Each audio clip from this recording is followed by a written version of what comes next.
Assalamualaikum warahmatullahi wabarakatuh. Alhamdulillahirabbil alamin wa bihi nasta'inu ala umuri dunya waddin. Wassalatu wassalamu ala nabiyyina Muhammadin wa ala alihi wa sahbihi ajmain, amma ba'du. Yang kami hormati Direktur Pondok Medina Assalam Dr. Andes Haji Muflih Wahyanto. Yang kami hormati Ketua Yayasan Pendidikan Islam Assalam Dr. Andes Haji Sofyan Hadi, Ustadz Ustadzah, Bapak Ibu Wali Santri yang kami hormati, tidak lupa anak-anakku, santriwan, santriwati Pondok Medina Assalam yang kami cintai, Bapak Ibu, adik-adik, kakak-kakak, pemirsa Assalam Temanggung TV yang dirahmati oleh Allah Subhanahu wa taala. Puji syukur kehadirat Allah Subhanahu wa taala atas nikmat dan karunia yang telah diberikan kepada kita. Salawat salam semoga selalu tercurahkan kepada Nabi Agung Muhammad sallallahu alaihi wasallam beserta para keluarga, para sahabat dan para umatnya, dan semoga kita termasuk di dalamnya. Amin Allahumma amin. Dirahmati oleh Allah Subhanahu wa taala, pada hari ini Sabtu 26 Ramadan 1452 Hijriah, itu menandakan kita sudah masuk ke dalam akhir Ramadan tanggal 26. Jadi tinggal beberapa hari lagi Ramadan akan berakhir, kita akan masuk ke dalam satu Syawal atau Idul Fitri gitu ya, atau Lebaran. Oleh karena itu momentum Ramadan ini akan berakhir, dan semoga di akhir Ramadan ini amal ibadah kita semakin maksimal, tilawahnya, qiyamul lailnya, sedekahnya itu maksimal. Seperti halnya di awal Ramadan. Awal Ramadan hampir semuanya itu ibadahnya akan maksimal ya. Tilawahnya misalkan bisa sampai 2, 3, 4 juz per hari ya. Oleh karena itu semoga di akhir Ramadan kita juga tidak kalah. Kita semangat, kita genjot, sehingga boleh dikatakan kita akan husnul khotimah. Nah, husnul khotimah di akhir Ramadan ini. Sebenarnya dalam arti ibadahnya ya, semoga umur kita tetap diberi umur panjang dan barokah, dan semoga kita bisa ketemu sama Ramadan tahun depan dan tahun depan-depannya lagi, yang jelas umur yang panjang dan barokah. Nah, untuk tema pada kesempatan ini kita tidak akan mengambil tentang Lailatul Qadar atau keutamaan 10 Ramadan terakhir ini ya. Pemirsa Assalam Temanggung TV yang dirahmati oleh Allah Subhanahu wa taala, pada kesempatan yang berbahagia ini kita akan mengambil satu hadis yang dimana hadis ini akan membahas tentang suatu amalan yang dimana kita bisa mendapatkan pahala ketika kita di dunia maupun ketika kita sudah meninggal ya. Di alam akhirat kita masih akan mendapatkan pahala ya, asalkan amalan ini masih bermanfaat gitu ya. Di hadis ini diriwayatkan oleh Muslim. Idza mata ibnu Adam in qata'a amaluhu illa min salasin, sedaqatin jariyatin au ilmin yuntanfa'u bihi aw waladin sholihin yatulahu. Jadi ketika ini Rasulullah SAW bersabda, idza mata ibnu Adam, apabila mati atau meninggalnya anak Adam, manusia, in qata'a amaluhu, terputuslah amalnya. Jadi semua amal akan terputus ketika kita sudah meninggal ya. Illa min salasin, kecuali 3 perkara. Keren kan? Sudah meninggal tapi kita masih bisa mendapatkan pahala. Illa min salasin, kecuali 3 perkara. Yang pertama sedaqatin jariyatin ya. Yang pertama tentang sedekah jariyah. Au ilmin yuntanfa'u bihi, atau ilmu yang bermanfaat. Dan yang terakhir adalah awaladin sholihin yatulahu, atau anak yang sudah mendapatkan orang tuanya. Nah, di sini kita akan membahas pada kesempatan berbahagia ini. Jadi setiap manusia, jika kita bisa ada amalan jamal jariyah, terus ilmu yang bermanfaat, anak yang soleh, itu insya Allah kita akan mendapatkan pahala walaupun kita sudah meninggal gitu ya. Yang sedekah jariyah atau sedaqatin jariyatin itu sesuatu yang terus menerus manfaatnya.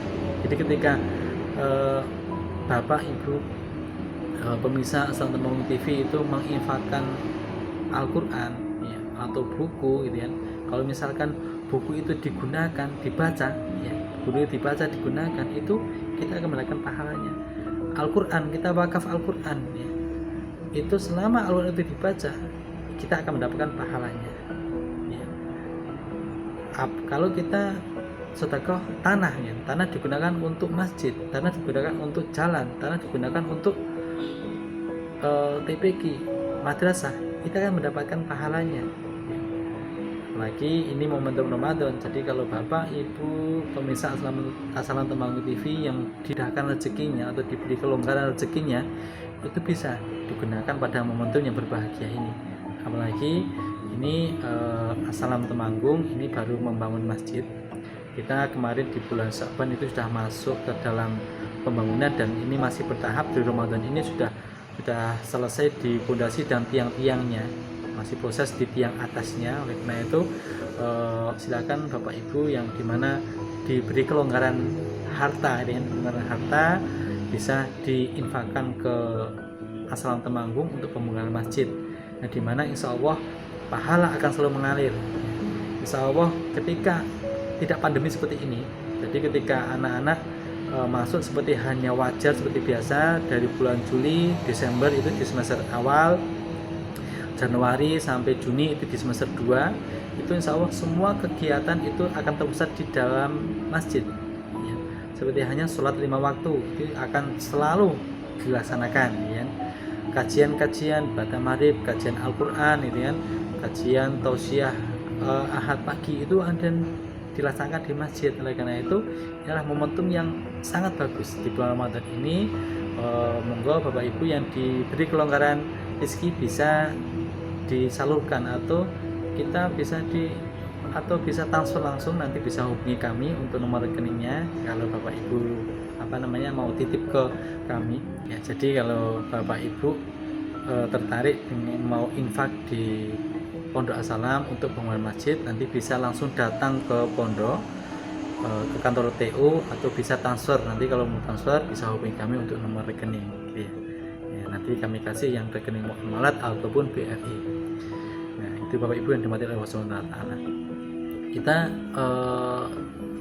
lanjut yang kedua, yaitu ilmu yang bermanfaat. Nah, ilmu bermanfaat di sini mengajarkan sesuatu yang kita ketahui pada orang lain ya. Misalkan ini anakku yang misalkan di kelas ada hal yang belum diketahui temannya, kita memberitahu dan itu diamalkan sama teman kita, itu akan menjadi amal yang bermanfaat ya, ilmu yang bermanfaat. Begitu juga dengan Bapak Ibu pemirsa Assalam Temanggung TV, kalau misalkan ada sesuatu hal yang kita ketahui dan belum diketahui orang lain, maka jangan sungkan-sungkan kita untuk menyampaikan, karena itu suatu kebaikan yang insya Allah jika orang lain mengamalkan ya, kita juga akan mendapatkan pahalanya ya.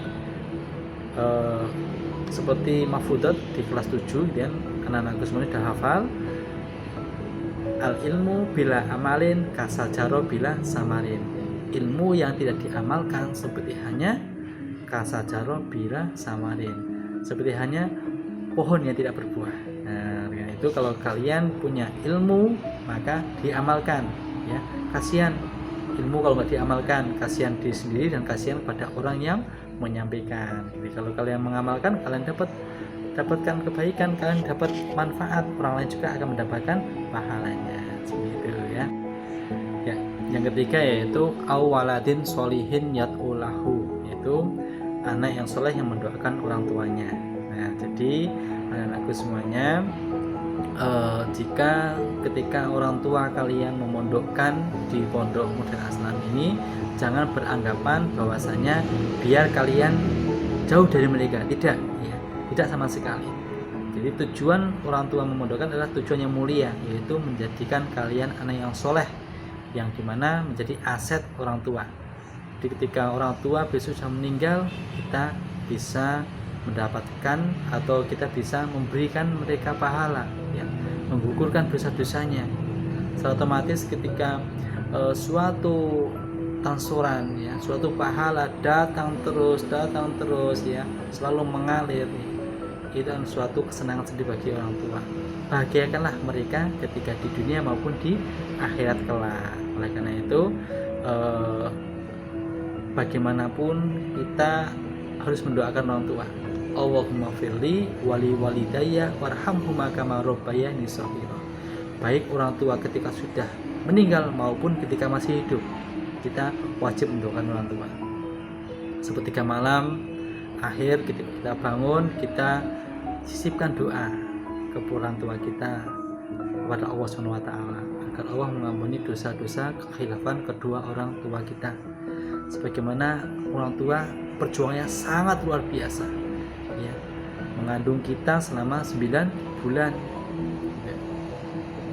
Selama 9 bulan itu banyak sekali kisah, ya, kejadian yang sangat, ya, boleh dikatakan sangat memprihatinkan bagi seorang ibu.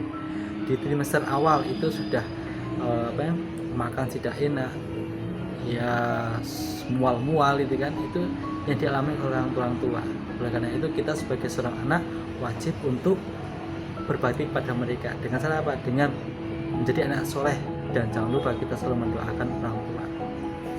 Seperti halnya di dalam firman Allah surat Al-Luqman ayat ke-14, A'udzubillahi minasyaitonirrajim. Wa wasainal insana biwalidayhi hamalathu ummuhu wahnan ala wahnin wa fisaluhu fi amaini aniskurli wali walidayk ilayyal masir. Dan kami perintahkan, ya, wa wasainal insana biwalidayhi, kami perintahkan kepada manusia untuk berbuat baik kepada kedua orang tuanya, ya. Hamalathu ummuhu wahnan ala wahnin, ya, ibu bapaknya itu ibunya telah mengandungnya dalam keadaan lemah, wahnan ala wahnin wa fisaluhu fi amaini aniskurli wali walidayk ilayyal masir. Itu setelah mengandung dalam keadaan lemah ditambah menyapihnya dalam 2 tahun. Bersyukurlah kepadaku dan kepada orang tua ibu bapakmu, hanya kepadaku lah engkau akan kembali. Ini firman Allah. Jadi bagaimanapun kita jelas diterangkan di sini ibu mengandung selama 9 bulan dengan keadaan lemah yang bertambah. Semakin bertambah umur di dalam kandungan, semakin lemah kondisi ibu, gitu kan. Di 9 bulan itu kondisinya semakin besar kalian di dalam perut ibu. Nah, bagaimana rasanya, ya kan, membawa 2 badan ibu dan badan kalian, itu sangat luar biasa sekali. Oleh karena itu wajib hukumnya kita berbuat baik kepada kedua orang tua kita. Kita mendoakannya baik di dunia ketika bapak ibu kita masih hidup maupun ketika kita bapak ibu sudah meninggal dunia. Itu anak-anakku yang dimuliakan Allah SWT. Yang jelas sebagaimana hadis yang diriwayatkan oleh Bukhari Muslim, yang dimana itu diriwayatkan oleh Abdullah bin Amr bin As. Dia berkata, ada seorang laki-laki datang kepada Nabi, kemudian meminta izin kepada Nabi Muhammad SAW untuk berjihad. Beliau bertanya, apakah kedua orang tua masih hidup? Laki-laki menjawab, iya. Nabi SAW bersabda, maka kepada keduanya itulah kamu berjihad. Jadi jihad di sini boleh dikatakan kita berbakti kepada orang tua itu termasuk jihad. Jihad secara etimologi yaitu jihad diserap dari bahasa Arab yang berasal dari akar kata jahada yang berarti berusaha dengan sungguh-sungguh, jahada itu kan. Sementara itu kata jahada kemudian diberi tambahan huruf alif setelah huruf pertama sehingga membentuk kata jahada yang salah satu artinya mencurahkan segala kemampuan. Ini kata jahada inilah kemudian dibentuk menjadi isim masdar jihad. Nah, jadi mencurahkan segala kemampuan kita untuk berbakti kepada orang tua itu suatu jihad tersendiri. Jihad yang dimana insya Allah ketika kita sudah melakukan jihad, ya, insya Allah kita akan mendapatkan kebaikan di dunia maupun di akhirat. Jadi tidak cuma berperang, ya, berjuang di jalan Allah, tapi berbakti kepada orang tua itu termasuk dalam jihad. Nah, gitu ya anak-anak yang dimatikan Allah SWT. Pemirsa Manggun TV yang dimatikan Allah SWT, mungkin ini yang bisa kami sampaikan di pengantar menjelang berbuka puasa di 26 Ramadan ini. Yang jelas semoga kita bisa mengamalkan 3 amalan itu. Yang pertama adalah sodakotin jariyatin, yang kedua au ilmin yuntanfa'u bihi, yang ketiga awaladin solihin yatulahu. Yang terpenting yang tiga-tiganya penting semuanya. Yang jelas bersyukurlah kepada para pemirsa Masalah Tumpang TV yang masih mempunyai orang tua yang masih hidup, itu disyukuri kita bisa melakukan kebaikan di dunia. Nah, bagi Bapak Ibu, adik-adik semuanya yang misalkan orang tua sudah meninggal, kita bisa mendoakan orang tuanya. Insya Allah dengan apa yang kita lakukan, doa yang kita sampaikan kepada Allah Subhanahu wa taala untuk meminta ampunan kepada orang tua kita, insya Allah akan bermanfaat walaupun orang tua kita masih hidup ataupun sudah meninggal. Demikian yang bisa kami sampaikan, semoga bermanfaat. Fastabiqul khairat. Assalamualaikum warahmatullahi wabarakatuh.